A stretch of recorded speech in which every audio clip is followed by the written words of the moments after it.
Oke, Assalamualaikum warahmatullahi wabarakatuh. Selamat pagi semuanya. Di episode kali ini kita akan membahas mengenai kerangka teori dan hipotesa. Di chapter ketiga ya. Tujuan pembelajaran kita hari ini adalah pertama, memahami dan membedakan pendekatan induktif dan deduktif. Kedua, mendemonstrasikan bagaimana mengembangkan dan mengoperasionalkan konstruk dalam riset pemasaran. Dan ketiga, mengidentifikasi dan mampu membedakan jenis-jenis variabel dalam riset. Oke. Keempat, membangun model dan merumuskan hipotesa yang sesuai dengan model. Nah, dalam riset itu ada dua model. Dalam membangun logika itu ada dua model, logika deduktif dan logika induktif. Nah, jadi ini pola pikir dalam riset, seorang riset itu apakah dia seorang orang yang lebih ke logika deduktif ataupun logika induktif. Nah, jika dia seorang logika deduktif, dia akan memulai dari teori, memulai dari dugaan. Kemudian setelah menduga-menduga, mencari teori-teori, akhirnya dia merumuskan hipotesa. Terus membuktikannya dengan observasi. Apakah benar atau tidak teori yang dicari tersebut, entah dugaannya sementara itu tersebut, apakah benar atau tidak, baru diobservasi. Kemudian memilih fakta-fakta yang ada di lapangan, memilih fakta-fakta yang sesuai dengan teori yang akan dia gunakan itu. Kemudian mengkonfirmasi lah. Nah, sehingga jadilah risetnya, perencanaan risetnya. Kemudian ada juga riset yang menggunakan logika induktif. Pertama dia melakukan observasi, cari fakta-fakta di lapangan, wawancara, membagikan kuesioner, pretest. Nah, kemudian baru menemukan pola-pola apa saja yang harus di riset, bagian-bagian mana saja yang memungkinkan untuk diriset. Kemudian setelah dia itu melakukan hipotesis tentatif, memilih atau merancang hipotesis penelitiannya. Kemudian baru membangun teori. Jadi ada dua logika dalam penelitian dan riset, itu adalah logika deduktif dan logika induktif. Kita sebagai mahasiswa sarjana terapan, memulai riset itu harus dari logika induktif, mulai dari observasi. Kalian lihatlah di lapangan apa permasalahannya, apa masalahnya, terus juga bedakan antara gejalanya, jangan sampai masalahnya gejala. Nah, observasi dengan cara pengamatan, dengan cara wawancara pihak perusahaan, wawancara pihak karyawan, ataupun kalau kalian meneliti tentang karyawan, wawancara pelanggan, jika kalian meneliti tentang pelanggan, setelah wawancara baru kalian uh, bagian kuesioner juga gitu kan. Nah, observasi dulu, temukan masalahnya. Setelah itu baru kalian melanjutkan ke teori. Bukan deduktif dulu, jangan cari teori dulu. Pak, model saya seperti ini. Kamu buat model seperti itu, apa dasar permasalahan di lapangannya gitu kan. Jadi mulailah dari observasi dulu. Logika deduktif merupakan sistem berpikir untuk mengorganisasikan fakta dan mencapai suatu kesimpulan dengan menggunakan analisis teori. Logika. Oke, sudah saya jelaskan tadi.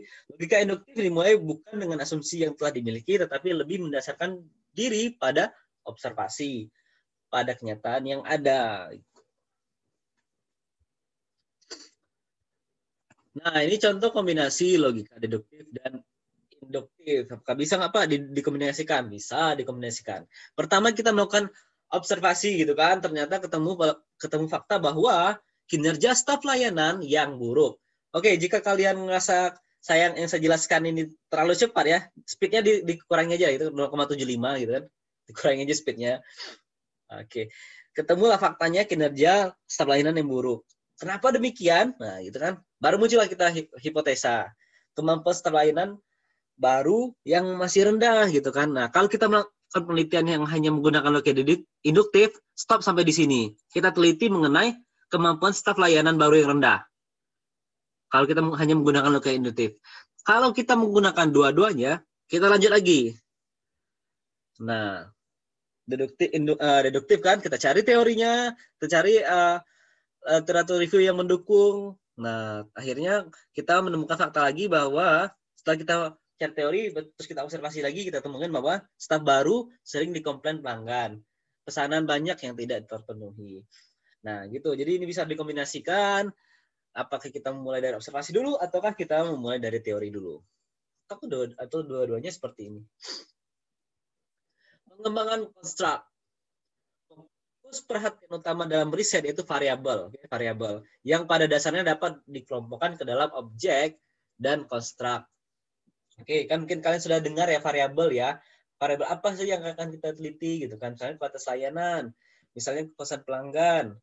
Nah, ternyata itu ada dibagi lagi, ada objek, ada konstruk. Objek itu mengacu pada segala sesuatu yang bersifat nyata, tangible, yang bisa dengan mudah dan jelas diidentifikasi dengan panca indera manusia. Konstruk merupakan objek-objek yang bersifat tidak nyata, tidak nyata, tidak terlihat, tidak tangible, intangible, atau suatu ide atau konsep yang dibentuk dalam pikiran seseorang. Intangible ya konstruk. Jadi kalau kalian meneliti variabel yang tidak nyata, variabel yang tidak terlihat, ternyata tidak terlihat, intangible, itu merupakan konstruk. Misalnya kepuasan, contoh ya. Nanti saya jelaskan. Nah, pengembangan konstruk merupakan satu proses di mana periset memfokuskan upaya untuk mengidentifikasi elemen-elemen subjek di mana data harus dikumpulkan untuk menyelesaikan masalah yang akan diriset. Contohnya gini, nah ini objeknya itu adalah pelanggan. Pelanggan kan tangible, kan? Tangible, terlihat, gitu kan? Nggak boleh diraba, nggak boleh ya. Nggak boleh diapa-apain. Ya. Pelanggan kita itu tangible. Unsur nyatanya adalah umur, jenis kelamin, warna kulit, status, pendapatan, merek yang dibeli, jumlah pembelian. Itu bisa kita riset. Oke? Itu bisa jadikan variabel. Tapi untuk unsur konstruknya, unsur abstraknya itu bisa sikap terhadap produk, kepuasan terhadap layanan, emosi dari pelanggan, kepribadian pelanggan, itu bisa juga kita jadi riset. Itu dua-duanya dibentuk dalam satu model, bisa. Misalnya saya mau meneliti tentang pengaruh kepuasan, banyak gini ya, simpelnya. Pengaruh kepuasan layanan terhadap pengaruh layanan terhadap kepuasan. Nah, yang dimoderasi oleh jenis kelamin. Nah, kan bisa dua-duanya itu bisa kita gunakan. Dimensi konstruk. Dimensi, oke. Di sini kan, jadi kalian tuh nanti bisa meneliti ya, untuk DTA, apakah kalian hanya menggunakan unsur abstrak doang, ataukah juga memasukkan unsur yang nyata ini, unsur objek ini. Oke, silakan nanti kalian pikirkan apa judul risetnya, dan apa variabel-variabel yang kemungkinan akan kalian gunakan, tetapi harus berdasarkan fakta di lapangan, berdasarkan observasi. Jadi tidak dimulai dari model, tidak dimulai dari teori. Dimensi konstruk. Dimensi suatu konstruk dilakukan dan sangat disarankan dengan pendekatan literatur yang sudah ada. Oke, jadi kalian menentukan dimensi-dimensi apa saja dari konstruk tersebut harus berdasarkan literatur yang ada. Misalnya konstruknya kualitas layanan. Konstruknya kualitas layanan. Dimensinya apa aja? Ada rater gitu kan, reliability, assurance, tangible, empathy, responsiveness. Ya, jadi ini berdasarkan literatur yang ada. Kalau rater ini dari para suraman. Nah, itu. Jadi jangan asal buat-buat dimensinya. Jadi berdasarkan juga literatur yang ada. Operasionalisasi konstruk.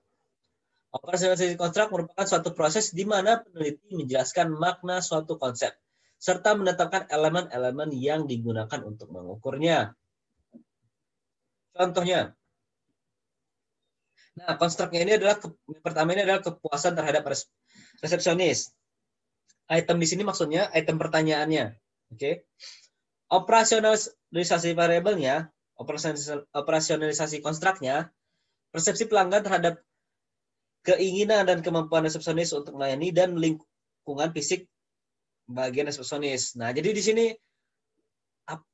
operasionalisasi konstruk ini itu menjelaskan mengenai variabelnya, penjelasan mengenai konstruknya. Tapi lebih operasional, misalnya lebih lebih ini lebih applicable gitu kan, bukan hanya sebagai teori penjelasan kepuasan terhadap bisnis, bukan hanya sebagai argumen saja, tetapi lebih applicable. Jadi sini kan kelihatan di sini terhadap dengan kemampuan dan untuk melayani dan lingkungan fisik pada bagian resepsionis. Dan juga ini menggambarkan item-item di sini, misalnya item pertanyaan ini. Jadi kesimpulan tersebut, kesimpulan dari itemnya juga yang menjelaskan mengenai variabel construct kita. Contoh yang kedua adalah kepuasan terhadap food and beverage. Oke, di sini kan construct intinya itu kepuasan ya. Operasionalisasinya, persepsi pelanggan terhadap keinginan dan kemampuan staf bagian food and beverage untuk melayani jam buka tutup restoran dan lingkungan fisik. Jadi kemungkinan besar di item ini ada pertanyaan mengenai kemampuan staf untuk melayani, terus juga ada juga bisa jadi ada juga jam buka tutup restoran, terus juga menjelaskan mengenai lingkungan fisik bagian food and beverage. Nah, di 6 item ini. Jadi ini nih operasional construct itu lebih applicable dan menjelaskan juga mengenai item-item di variabel tersebut gitu. Jadi kalau misalnya kalian buat kepuasan terhadap food beverage adalah kepuasan perasaan puas pelanggan terhadap pelayanan food and beverage. Nah, salah seperti itu. Itu tidak operasional. Tidak operasional, hanya menjelaskan kepuasan itu apa. Bukan seperti itu. Jadi lebih applicable di sini dan menggambarkan item-item yang ada, item-item pertanyaan yang ada gitu. Nah, seperti itu operational construct. Kemudian variable reset. Variabel didefinisikan sebagai beberapa karakteristik dari suatu populasi atau sampel. Jenis variabel itu ada pertama variabel dependent, kedua independent, moderasi atau moderating variable, keempat mediasi atau intervening variable, kelima adalah extraneous variable. Pertama adalah dependent variable. Variabel yang merupakan fokus utama riset. Dependent. Dependent itu terikat, oke? Terikat. Jadi saya orang yang dependent, saya orang yang terikat gitu kan, terikat dengan kamu gitu. Nah, variable dependent, terikat. Contohnya, sebuah perusahaan ingin mengetahui kesetiaan distributornya, apakah mereka loyal kepada perusahaan tersebut atau pesaingnya. Maka variable dependentnya adalah loyalitas distributor. Oke? Jadi di sini kan kelihatan inti yang akan diteliti itu adalah loyalitas, karena di sana ada permasalahan gitu kan, ada masalah di loyalitas distributornya, sehingga fokus utama kita adalah meneliti loyalitas distributor. Nah, loyalitas distributor itu adalah kita jadikan sebagai variable dependent. Apa-apa saja sih yang mempengaruhi loyalitas distributor itu? Nah, nanti kita observasi lagi, ternyata kemungkinan besar yang mempengaruhi itu adalah masalahnya A, B, C, D, D, X. Ya. Jadi itulah variable dependent yang mempengaruhi variable itu variable independen yang mempengaruhi variable dependent. Independen itu variable bebas, orang sering sebutnya variable bebas. Yang mempengaruhi variable terikat. Oke. Variable mempengaruhi variable dependent. Saya orang independen. Saya orang yang bebas. Nah, itu. Variable independen. Contohnya ini adalah harga, kos pelayanan, dan kos pelayanan. Nah, ketiga variabel ini tidak dipengaruhi oleh variabel lain. Oke, dia tidak dipengaruhi oleh variabel lain, tetapi dia mempengaruhi variabel kepuasan pelanggan. Artinya, variabel tiga ini adalah variabel independen. Nah, sedangkan kepuasan pelanggan adalah variabel dependen. Oke, ini salah satu contoh simple modelnya seperti ini. Lalu juga variabel moderasi, variabel yang mengubah bentuk hubungan antara variabel independen dan variabel dependen. Contohnya kayak gini. Variabel independennya adalah usaha sales. Variabel dependennya adalah kinerja sales. Besar kecilnya pengaruh usaha sales terhadap kinerja sales itu dipengaruhi oleh sistem penggajian. Semakin bagus sistem pengajiannya, maka usaha sel semakin besar pengaruhnya terhadap kinerja, seperti itu. Nah,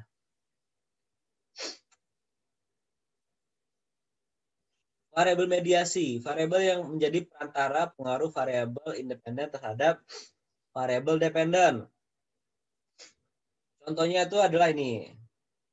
Variabel independennya adalah harga, kualitas harga, dan kualitas pelayanan. Independennya. Mediasinya kepuasan pelanggan. Jadi perantaranya ya. Menjadi perantaranya adalah kepuasan pelanggan yang akan mempengaruhi loyalitas pelanggan. Jadi ketiga variabel independen ini akan mempengaruhi loyalitas jika dia puas gini. Misalnya orang yang loyal, konsumen yang loyal, gini dia loyal jika dia puas gitu kan. Nah, jadi harga, kualitas harga dan kualitas pelayanan itu akan mempengaruhi kepuasan. Setelah pelanggan puas, maka dia akan loyal. Itu melalui gitu kan. Bukan besar kecilnya dipengaruhi kepuasan, tetapi dia puas dulu baru dia loyal. Nah, inilah variabel perantara. Variabel mediasi, variabel mediasi. Dan terakhir adalah variabel extraneous, yaitu variabel yang bukan atau tidak dimasukkan ke dalam riset.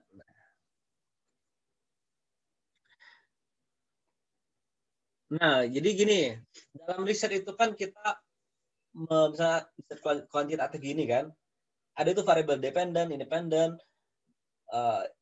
moderasi, mediasi. Nah, itu kan kita uji. Misalnya kita uji dengan analisis permodelan, struktur equational model. Nah, dalam analisis kuantitatif itu pasti kita akan mengukur atau menemukan angka yang misalnya gini. Variabel independen itu mempengaruhi variabel dependen sebesar umpamanya 56%. Oke, secara total. Setelah kita analisis ya. Artinya ada 40-an% yang di luar variabel itu. Nah, di luar variabel tersebut. Artinya yang di luar itu adalah variabel extraneous. Kemungkinan besar variabel-variabel ini saja gitu kan. Setelah kita konfirmasi lagi, kita observasi lagi. Nah, jadi walaupun itu kita gunakan analisis jalur, kita gunakan regresi, kita gunakan pemodelan, struktur equational model, itu pasti akan mengukur itu variabel extraneous. Maksudnya berapa persen kontribusi variabel extraneous, variabel lainnya yang mempengaruhi variabel dependen. Nah, pasti kita akan temukan itu. Berapa besar sih kontribusi variabel di luar variabel penelitian kita yang mempengaruhi variabel dependen kita? Nah, itulah variabel extraneous. Nah, itu kita ketahui dengan cara observasi. Setelah kita penelitian kan, kita observasi lagi ternyata kemungkinan besar adalah variabel ini gitu kan. Kalau mau kita buktikan lagi ya kita penelitian lagi. Apakah benar variabel extraneous itu yang kita observasi tadi? Kita penelitian lagi. Gitu. Terakhir ini contoh model riset. Model riset memungkinkan peneliti atau manajemen memahami kaitan-kaitan antara variabel yang akan diuji. Oke. Hubungan-hubungannya. Jadi ini contoh modelnya kurang lebih service quality itu sebagai banyak nih. Ada sebagai variabel independen, dependen, moderasi gitu kan. Ada juga mediasi. Dan intinya variabel independennya adalah behavior loyalty. Behavior loyalty. Nah, seperti ini modelnya yang lebih kompleks gitu. Hipotesa. Sebagai suatu proposisi yang dirumuskan untuk diuji secara empiris. Oke. Proposisi merupakan pernyataan tentang hubungan antara beberapa konsep akan suatu fenomena. Nah, ada 3 jenis hipotesa, itu hipotesa deskriptif, hipotesa komparatif, dan hipotesa asosiatif. Hipotesa deskriptif itu hipotesa tentang nilai suatu variabel yang tidak terkait dengan variabel lainnya. Nah, jadi kalau kalian menggunakan analisis deskriptif tanpa menganalisis pengaruh, kalian gunakan hipotesa deskriptif. Nah, kalau kalian menguji perbandingan, perbandingan, kalian gunakan komparatif, menunjukkan hipotesa tentang perbandingan antara nilai suatu variabel dengan variabelnya. Apakah terdapat perbedaan antara A dan B, gitu kan? Apakah terdapat perbedaan kinerja staf layanan A dan staf layanan B? Menguji perbandingan, perbedaan, itu menggunakan hipotesa komparatif, gitu kan? Kalau kalian menguji pengaruh, nah kalian gunakan asosiatif, dugaan yang menunjukkan hubungan antara dua variabel atau lebih. Menguji pengaruh X terhadap Y. Hipotesanya seperti ini misalnya. Kualitas layanan berpengaruh signifikan, positif dan signifikan terhadap kepuasan. Nah, itu contoh hipotesa asosiatif. Nah, sekarang kalian coba komen atau jawab contoh hipotesa deskriptif dan hipotesa komparatif di komen ya. Setelah kalian menyatakan pendapat tentang materi ini, terus komen contoh hipotesa deskriptif ataupun ya, boleh satu ataupun contoh hipotesa komparatif. Nah, gitu. Tulis di komen. Kemudian kesimpulan teman kita hari ini, yang pertama, terdapat dua pendekatan berpikir yang digunakan dalam riset, yaitu logika deduktif dan logika induktif. Dua, fokus perhatian periset disebut sebagai variabel. Ada objek, ada konstruk tadi ya. Variabel dapat dikelompokkan dalam objek dan konstruk. Oke. Terdapat tiga jenis hipotesa, yaitu hipotesa deskriptif, komparatif, dan asosiatif. Oke, selesai pertemuan kita hari ini. Silakan kalian komen pendapat kalian ataupun pernyataan di kolom komentar. Dan jangan lupa tuliskan juga tadi hipotesa